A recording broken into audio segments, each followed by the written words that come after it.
다윗과 아비가일의 만남 속의 에피소드, 이런 제목으로 말씀을 드립니다. 인생은 사건과 만남 속에 이루어지는 어떤 스토리가 있는 삶이다, 이렇게 볼 수 있습니다. 여기 다윗의 위대한 삶 속에 아비가일이라고 하는 지혜롭고 총명하며 용모가 아름답다고 이렇게 소개되는 이 여인을 만나게 되는 에피소드가 갑자기 소개됩니다. 우리는 이 본문 속에서 장장 44절까지인데 31절까지만 읽었습니다. 본문 속에 우리에게 주는 교훈을 받고자 합니다. 이 교훈이 시작되기 전에 1절에 이스라엘의 지도자 사무엘이 죽었다고 하는 이야기가 짤막하게 나옵니다. 한마디로 저자가 사무엘의 죽음을 한 절로 요약해서 그냥 사무엘이 죽고 무리가 모여 그를 두고 슬피 울며 라마 그의 집에 그를 장사했다, 그렇게 나옵니다. 보통 위대한 인물, 왕을 비롯한 족장들, 위대한 인물이 모세, 아론, 요셉, 이런 족장이니 큰 위대한 인물들이 돌아가셨을 때 30일을 애곡했다고 하는데, 여기는 그런 내용이 자세하게 나오지 않지만 이제 사무엘이 죽었다 하는 것은 새로운 지도자가 이제 나타날 것을 예고하는 그런 의미도 있고, 이스라엘과 사울은 정치적 또한 영적 공황기에 접어들었다고 하는 것을 보여줍니다. 그러므로 인해 또한 하나님의 뜻에 맞는 새로운 왕 다윗이 역사의 전면에 등장할 시점이 임박했음을 보여줍니다. 사무엘의 죽음 이후 다윗은 일어나 바란 광야로 내려갔다고 이렇게 소개되면서 여기 인물 세 사람이 특이하게 나타납니다. 다윗과 갈멜의 심히 부한 사람 나발과 아비가일이라고 하는 사람, 세 사람이 주 인물입니다. 자, 여기 나발이라고 하는 그 이름은 그 이름 자체가 미련한 자, 그런 이름의 뜻이 있다고 소개됩니다. 반면에 그의 아내 아비가일의 이름의 그 뜻은 즐거움의 아비, 기쁨의 원천, 이런 좋은 이름의 뜻에 걸맞게 여기 아내는 총명하고 용모가 아름다우나 남자는 완고하고 행실이 악하였다, 지금 이렇게 소개됩니다. 여기서 지금 때는 나발이 자기 양털을 깎는다, 양을 3,000마리 가지고 있는데 양털 깎는 일이 우리나라로 말하면 추수 때에 곡식을 수확해서 이제 거둬들이는 그런 때라 같습니다. 그러면 그때가 되면 모든 동네 사람들을 불러 모으고 잔치를 벌이고, 특히 나그네 참 어려운 사람들에게 이렇게 후대하는 것이 그 설례입니다. 그래서 다윗이 굶주린 중에 600명의 그 자기를 따르는 무리들을 수풀과 굴, 이런 광야를 헤매며 참 얼마나 어려움을 겪고 있는 중입니까? 자기들이 그런데 진을 치고 있고 또 있는 지역이 바로 나발이 사는 지역을 보호해주는 그런 역할도 했던 것 같습니다. 그래서 나발이 양털 깎는다 함을 광야에서 듣고 10명의 소년을 보내면서 이제 정중하게 인사를 하며 도와줄 것을 부탁합니다. 그런데 이런 지하에 나발이 뭐라고 합니까? 10절 11절을 봅시다. 나발이 다윗의 사환들에게 대답하여 이르되 다윗은 누구며 이새의 아들은 누구냐? 요즘에 각기 주인에게서 억지로 떠나는 종이 많도다. 이 말은 주인은 사울을 가리키며 다윗을 종으로 비유하는 거죠. 내가 어찌 내 떡과 물과 내 양털 깎는 자를 위하여 잡은 고기를 가져다가 어디서 왔는지도 알지 못하는 자들에게 주겠느냐? 이렇게 어디서 왔는지도 알지 못하는 자들이라. 다윗의 일행을 그렇게 멸시해 버리죠. 왜 국민들이 다윗이 어떤 사람인지를 모르겠습니까? 저 골리앗을 물리쳐서 나라를 구하고 사울에게 지금 수년 동안 쫓기고 있는 그런 중에 있는데도 불구하고 나발은 한마디로 이 다윗을 당시 사울에게 쫓기고 있는 그러한 모습으로만 보았지 대세가 어떻게 움직이고 있는, 즉 시세를 알지 못하는, 시대적 상황을 바로 읽지 못하는 이런 어떻게 보면 어리석은 자입니다. 아비가일이 자기 남편이지만은 나발을 향해서 뭐라고 했죠? 여기 보면은 이 사람은 불량한 사람이라 그랬고, 또 나발 아래 아비가일의 아마 시종인 사람도 우리 주인은 불량한 사람이라 이렇게 표현을 했던 걸 보아서 그는 재산만 많이 가지고 있었지 지금 자기 수하에 있는 사람들에게도 인정을 받지 못하고 오직 이 사람은 완악한 사람이다. 오늘 여기 완고하고 행실이 악한 사람이다. 이렇게 소개되고 있습니다. 성도 여러분, 우리는 나발을 통해 인생의 성공 여부가 재물, 부가 아님을 확실히 알아야 합니다. 누가복음 12장 5절에 보면 사람의 생명이 소유의 넉넉함에 있지 아니하다고 했듯이 인생의 성공 여부를 세상 기준처럼 우리는 똑같은 그런 가치 판단 기준을 가지고 있으면 안 됩니다. 얼마나 많은 소유를 가지고 있느냐, 이것이 성공했느냐 성공하지 못했느냐를 마치 결정하는 것처럼 오늘 그런 시각으로 또 우리 내면 안에 그런 어떤 사고 가치관을 여전히 가지고 있다고 한다면은 우리가 잘못된 사고 가치관이라는 것을 우리는 잘 알아야 할 것입니다. 그렇다면 무엇이 인생의 성공 여부를 결정하느냐? 그러면 한마디로 지혜입니다. 지혜라고 하는 것은 저 야고보서에서부터 말씀하겠죠. 위로부터 난 지혜는 첫째 성결하고 관용하고 그러면서 그 야고보서에 소개되고 있습니다.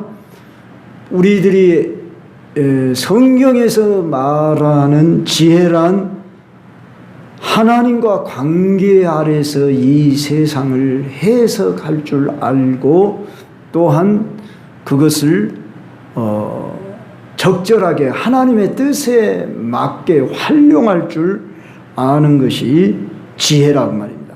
그래서 지혜로 부를 만들 수는 있지만 부를 가지고 지혜를 사는 것은 불가능합니다. 한마디로 돈이 최고야. 돈이 전부야. 말은 그렇게 안 할지 몰라도 사고 가치관 속에 뭐니 뭐니 해도 머니가 최고야 막 이렇게 말하잖아요. 그런데 돈으로 무엇이든지 다 살 수 있고 해결할 수 있다. 자본주의 사회에서 그렇게 말하지만, 자, 우리 일명 그런 거 잘 알지요? 돈으로 책은 살 수 있으나 지식은 살 수 없다. 돈으로 침대는 살 수 있으나 잠은 살 수 없다. 뭐 이런 식으로 우리가 연결해서 돈으로 모든 것을 다 할 수 있는 것처럼 황금 만능주의 이 세상에 살고 있어서 우리들이 잘못하면 우리들도 세상에게 물들어 그렇게 사고 가치관에 빠질 수가 있는데, 우리는 결코 아니다. 지혜가 필요하다. 하나님이 주시는 지혜라는 것은 하나님이 우리를 어떻게 만드셨고 어떻게 살기를 원하느냐 하는 것을 우리는 오늘 성경 속에서, 자, 두 사람, 나발과 아비가일은 부부예요. 그런데 대조적인 사람이에요. 어떻게 나발과 똑같이 아비가일까지 그런 자세를 취했다가는 몰살을 당하고 말았을 것이고, 물론 다윗은 씻지 못할 죄를 지고 말았죠. 자기의 일시적인 감정, 분노 때문에, 자기의 의 때문에 여하간에 그 나발에게 속한 사람들을 살인하게 됐으면, 그가 추후에 왕이 됐다 할지라도 공경을 당하면, 저 봐라, 다윗도 별 볼 일 없지, 저 나발의 재산을 빼앗고 그 사람들을 다 죽인 자다 그러고 백성들에게 원성을 사고 말았을 것입니다. 그런데 다윗이 여기서 실수할 뻔했지요. 다윗이 분명 그가 하나님 앞에 맹세하며 저 사람들을 다 죽이겠다 이렇게 하고 지금 화가 머리끝까지 났습니다. 그런데 아비가일 같은 아주 참 겸손하고 지혜 있는 여인, 당시 상황을 분별할 줄 알고 자기가 어떻게 처신해야 할 줄 알고, 얼른 보면은 아비가일이 살기 위해서 그렇게 참 했다 이렇게만 한면으로 보기가 쉬운데, 오늘 우리가 말씀을 잘 읽으면 결코 그것이 아님을 볼 수가 있습니다. 물론 여기 아비가일이 1차적으로는 다윗이 지금 칼을 갈고 400명 군사를 이끌고 쳐들어온다. 그리고 말을 했을 때에 여종에게 급히 자 예물을 준비해라. 그리고 종들과 함께 길을 가다가 다윗이 데리고 온 400명 군사와 지금 아비가일이 맞닥뜨렸습니다. 그랬을 때 아비가일이 취한 행동을 우리는 봐야 합니다. 자, 18절부터 보면은 아비가일이 급히 떡 200덩이와 포도주 2가죽 부대와 그러면서 쭉 나오죠. 자, 물량이 중요한 게 아니고 급히라고 말합니다. 매우 행동이 민첩합니다. 지금 상황이 위급한 상황에 직면했습니다. 그러면 그는 직감적으로 판단을 하고 행동을 취할 줄 아는, 나발한테는 이야기하지도 않고 자신이 할 수 있는 최선을 다해서 자기 가족은 물론이요, 자기가 가지고 있는 모든 재산과 생명을 보호하기 위해서 취하고 있는 행동을 우리는 볼 수 있습니다. 소년들에게 이르되 나를 앞서가라, 나는 너희 뒤에 가리라 하고 아비가일이 나귀를 타고 산 호젓한 곳을 가다가 다윗과 마주쳤습니다. 자, 다윗은 지금 완전히 마음에 결정을 하고 이미 칼을 들고 지금 군사를 이끌고 오고 있는 중이었습니다.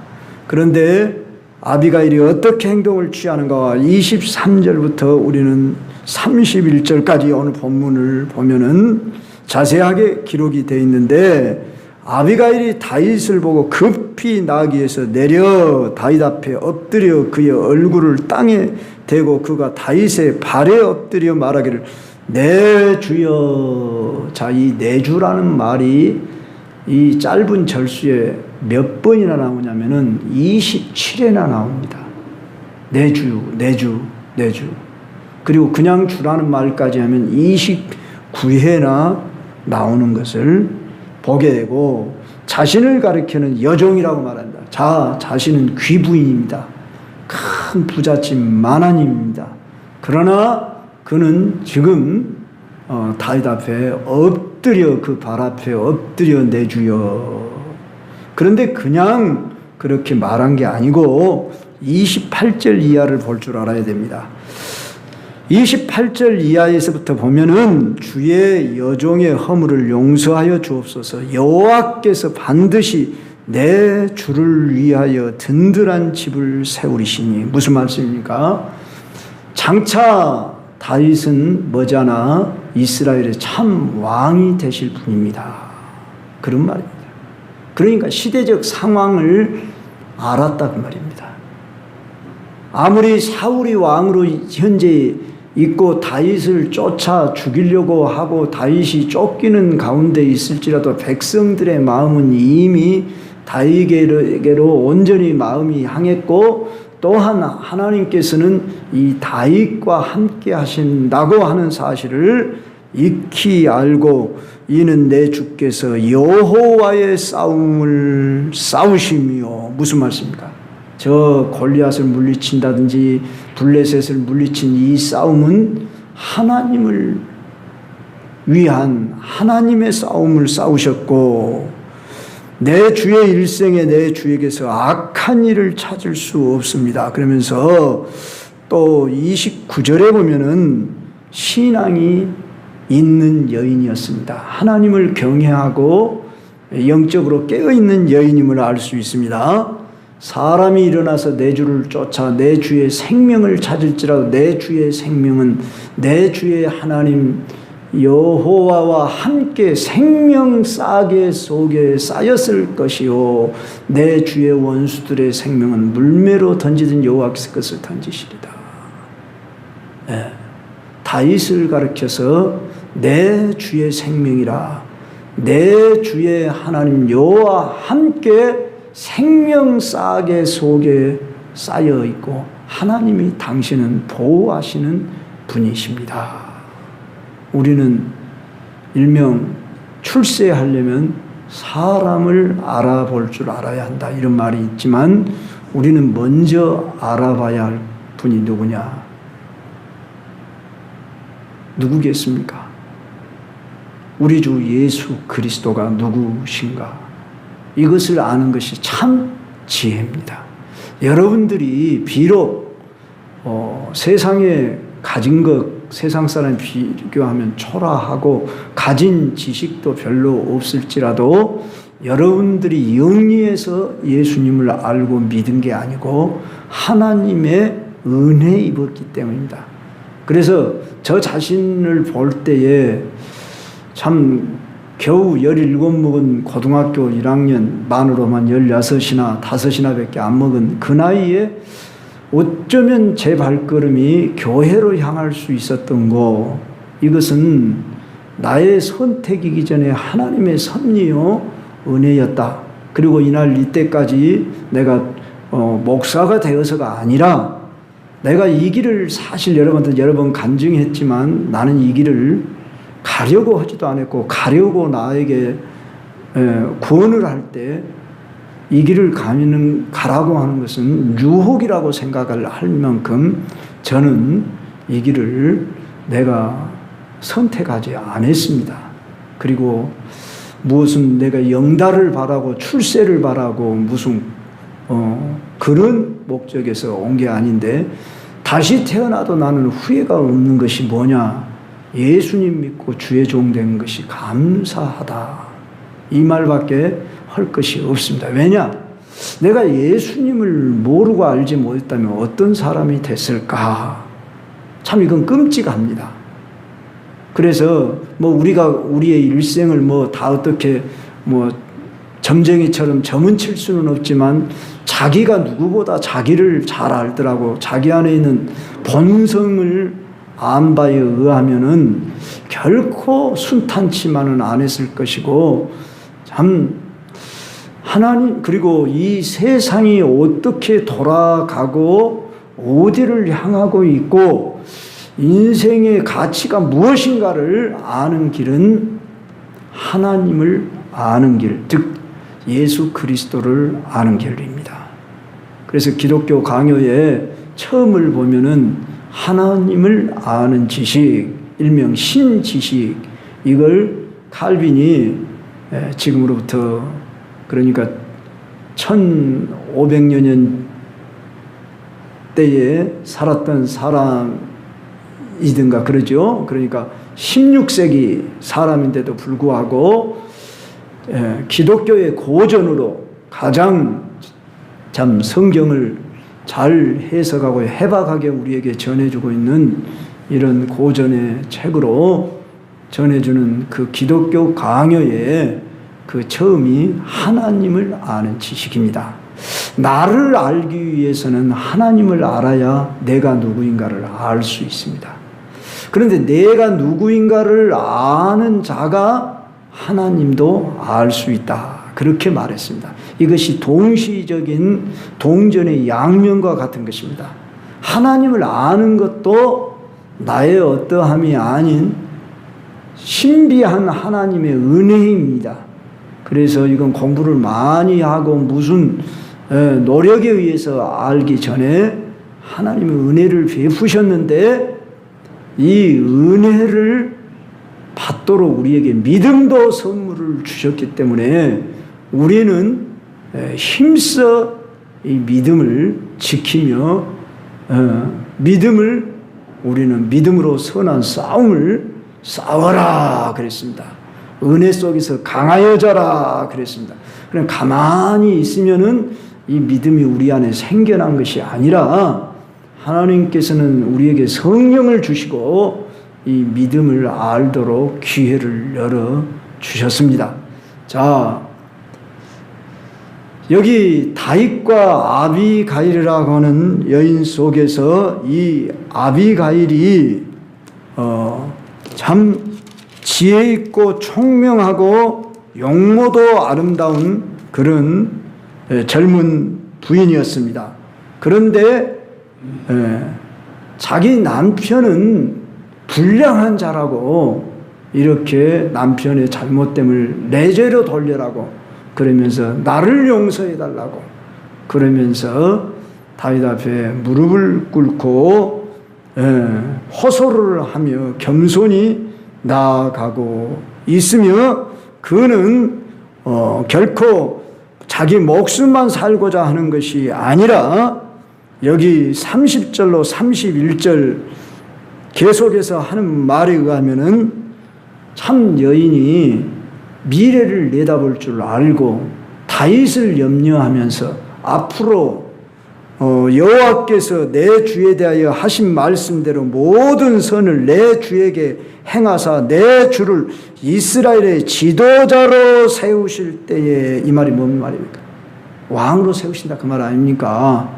지금 현재 왕의 사위이잖아요. 그리고 백성들이 추앙하고 따르고 있지만 지금은 초라한 볼품없는 쫓기는 죽음이 위협을 당하는 경각의 위험을 당하는 그런 상황에 있지만 반드시 하나님께서 내 주에게 행하사 내 주를 이스라엘의 지도자로 세우실 때 내 주께서 무지한 피를 흘리셨다든지 내 주께서 친히 보호하셨다든지 함으로 말미암아 슬퍼하실 것도 없도록 하시기 위해서 지금 이 분을 내게 돌리시고 용서해 달라고 그러면서 지금 나아가고 있는 이 여인의 이 참 진솔하면서도 겸손한 이 마음의 감동을 받아버립니다. 다윗이 그래서 32절, 33절 거기 보면 오늘 너를 보내어 나를 영접하게 하신 이스라엘의 하나님 여호와를 찬송할지로다. 또 네 지혜를 칭찬할지며 또 네게 복이 있을지로다. 오늘 내가 피를 흘릴 것과 친히 복수하는 것을 네가 막았느니라. 우리는 성경을 어느 사건 이야기로만 보지 말고 사건 속에서 우리에게 교훈하고자 하는 상징적 적용을 할 수 있어야 합니다. 물론 모든 것을 상징적으로만 해석하면 또 문제가 발생할 수 있지만, 자, 여기 다윗은 우리 주 예수 그리스도를 대변하는 역할을 하기도 하고, 또 다윗이 실수한다는 점에서는 매우 인간적인, 곧 우리가 어떤 일에 분이 나면은 앞뒤 분간을 못하고 행동을 잘못할 수 있는 연약한 인간의 그런 성정을 가진, 혈기를 가진 그런 실수를 할 수 있는 그런 나의 모습을 비춰주고도 있습니다. 그러니까 우리는 성경을 보는 안목이 내가 다윗의 입장에 되어서도 볼 필요가 있고, 또 내가 아비가일의 입장이 돼서 꼭 여성들만 아비가일의 입장이 된 게 아니라 여성은 물론이고 우리 남성들도 아하 이렇게 어떤 위험 지경에 처할 때 내가 어떻게 행동을 해야 되겠구나 하는 것을 여기서 우리는 배우고 적용할 수 있어야 할 겁니다. 그렇다면 1차적으로 우리는 다윗의 이 실수의 모습을 통해 우리가 교훈을 받아야 합니다. 자, 다윗이 마땅히 자기가 대접을 받아야 되고 지금 어려움에 직면했으니까 우리가 그동안 네 양떼를 지켜주지 않았느냐? 그러니까 너는 우리에게 선대해야 한다. 그리고 현재 나를 따르는 부하들이 이만하니까 충분히 나는 너에게 이렇게 어떤 요구를 할 수 있다. 그러는지 모르지만 요구만 한 게 아니라 다윗은 큰 살인극을 벌일 뻔했습니다. 물론 이후로도 다윗은 전쟁터에 가서 많은 사람들을 죽이는 일이 있습니다. 그러나 우리는 성경 속에서 사람을 죽였냐 죽이지 않았냐 하는 이런 도덕적 수준에서 볼 게 아니라 성경은 무슨 책이냐 할 때에 하나님의 의를 나타내고 있고 하나님의 구원의 섭리 역사, 이걸 가리켜 구속사라고 하죠. 하나님은 인류 역사를 어떻게 진행해 나가시는가 하는 이 구속사의 책이라는 점을 우리가 이해해야 합니다. 어떻게 보면 다윗은 얼마나 도덕적으로 윤리적으로 흠이 많습니까? 여러 여인들을 거느리고 참 또한 우리가 잘 아는 대로 바세바를 범하기도 하고, 이런 점을 볼 때는 다윗은 너무나 인간적이고 세속적인 그런 윤리적 도덕적으로 형편없는 사람이 분명하지만, 자, 성경 속에서 다윗 하면 하나님이 내 마음에 합한 사람이라 그랬고, 하나님이 다윗의 허물도 용서할 수 있었던 것은, 자, 다윗이 우리는 윤리 도덕의 수준에서 볼 게 아니라 다윗이 지금 누구를 위해 살아가고 있는 사람이고 무엇을 하고 있는 사람인가, 이 점을 우리가 배워야 합니다. 그랬을 때에 다윗은 자기의 잘못을 금방 깨닫고 이스라엘의 하나님 여호와를 찬송할지로다. 오늘 내가 피를 흘릴 것과 친히 복수하는 것을 네가 막았느니라.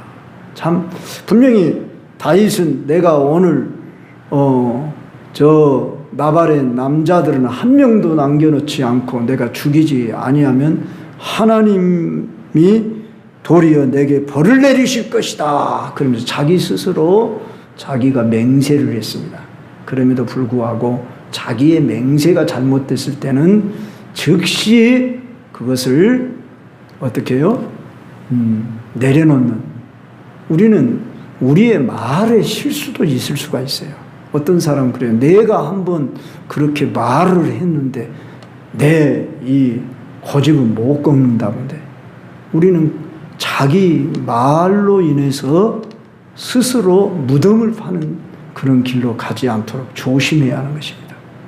그래서 설령 내가 말을 했다 할지라도 그 말이 잘못된 말이면 내가 거둘 줄도 알고, 또 우리는 상황을 따라서 자기의 실수도 인정할 줄도 알고, 이런 사람이 되어야지 그냥 자기 꾀에 넘어가고 자기 말에 자기가 속아서 특히 다윗이 분을 내며, 지금 나발에 속한 사람들이 몇 사람이 됐는지는 알지 못하지만 아마 수십 명은 됐을 것 아니에요. 3,000마리 양떼, 그 다음에 1,000마리 염소떼, 그 외에 각종 과목이며 얼마나 큰 재산을 가진 사람이니까 그의 식솔들이 많이 있겠습니까? 그들을 다 무고한 생명들을 나발 때문에 죽여버렸다고 한다면 다윗은 씻을 수 없는 그의 과오가 됐을 것입니다.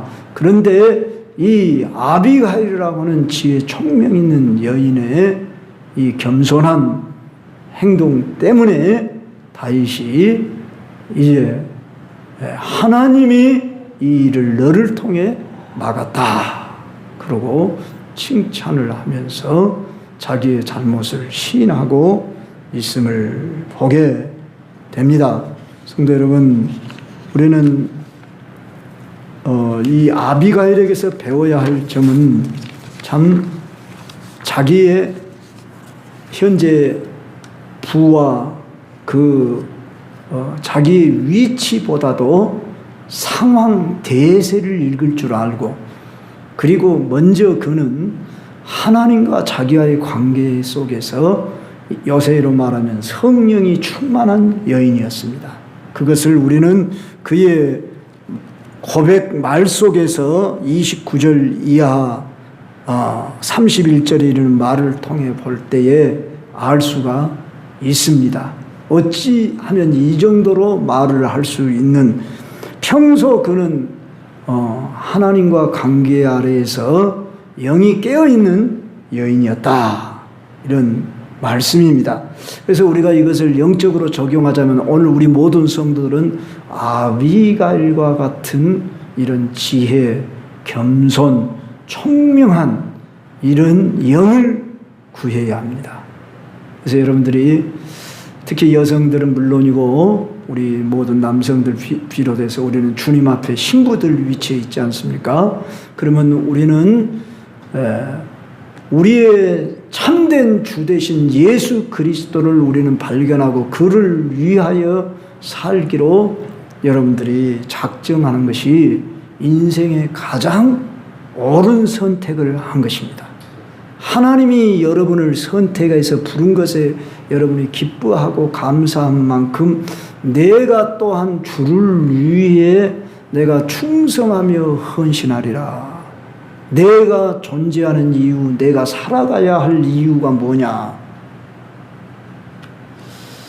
목사이기 때문에 제가 이런 말을 한다고 말씀하기 전에 왜 우리가 예수님을 믿습니까?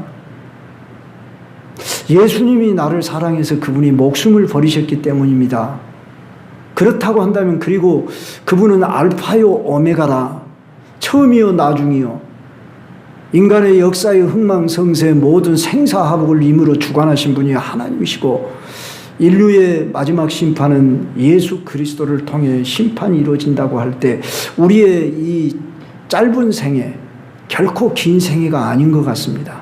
60이 좀 넘어보면 알게 됩니다. 30, 40대는 잘 모릅니다. 참 인생이 긴 것만 같고 내 앞으로의 꿈이 앞으로도 많이 남아있고 이 땅에서 내가 무슨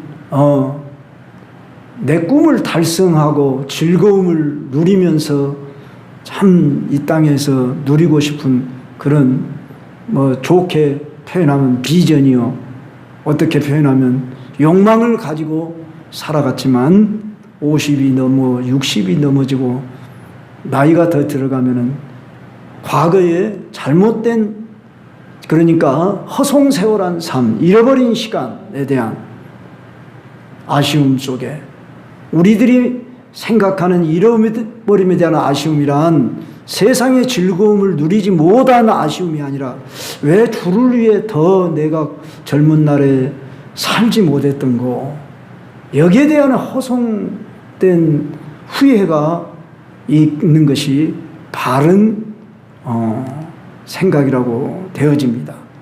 그렇다고 볼 때에 우리에게 주어진 시간은 초num입니다. 그래서 세월을 아끼라. 때가 악하니라. 그러면서 뭐라고 말했어요? 지혜를 얻으라 그랬죠. 지혜를 얻어라 그랬고, 야고보서에서는 우리에게 지혜를 구하라 그랬습니다. 무엇이 참 지혜입니까? 하나님을 바로 알고 하나님을 위해 내가 헌신하고 봉사하고 충성하고, 어떻게 하면 하나님의 나라의 일꾼으로서 나에게 주어진 시간과 환경 속에서 주어진 물질이 있다면 이 물질을 선용해서 하나님 나라의 가치 있는 것으로 쓸 것인가? 오늘 이 아비가일 보십시오. 물론 자기에게 주어진 상황이 갖춰져 있기 때문에 그랬지만은 얼마나 위기적인 상황입니까? 그는 급히 지금 종들에게 자기 판단력, 분별력에서 지금 이렇게 예물을 준비하게 하고 그 앞에 엎드릴 줄 아는, 그리고 자기 목숨만 살린 것이 아니라 더 나아가서 다윗의 명예를 살리고 하나님의 이름에 영광을 돌리는 여인이 되었지요. 이후에 우리가 알지요. 이 여인이 다윗의 이제 나발이 죽고 나서 다윗의 아내가 되는 사건으로 발전합니다. 우리는 이걸 영적으로 우리가 이해하고 적용하자 그 말입니다. 그래서 우리가 이 아비가일이라는 여인이 취한 행동을 구절구절 살피면서 여기서 우리가 그 어떤 영적 소스라고 해야 할까요? 그걸 뽑아내며 우리에게 적용을 해봐야 됩니다. 그래서 우리의 남은 생애를 통해서 내게 주어진 시간, 재능, 환경을 통해서 내 주가 누구냐 그 말입니다. 아비가일에게 있어서는 다윗이었는데 우리에게는 영원한 내 주 예수 그리스도, 주의 몸된 교회. 오늘 우리에게 주어진 시간과 환경 속에서 내게 주어진 이 달란트를 잘 활용하실 수 있기를 저는 간절히 부탁드립니다. 그래도 내게 아직 건강이 남아있다, 내게 아직 주어진 물질이 있다, 시간이 있다, 기회가 있다는 것은 청지기로 쓸 수 있는 기회입니다. 이 기회를 선용하셔서 정말 사람을 살릴 뿐만 아니라 하나님 나라의 도구로, 통로로 쓰임을 받고 참 하나님 앞에 영광 돌리는 생애가 되시길 주의 이름으로 축원합니다.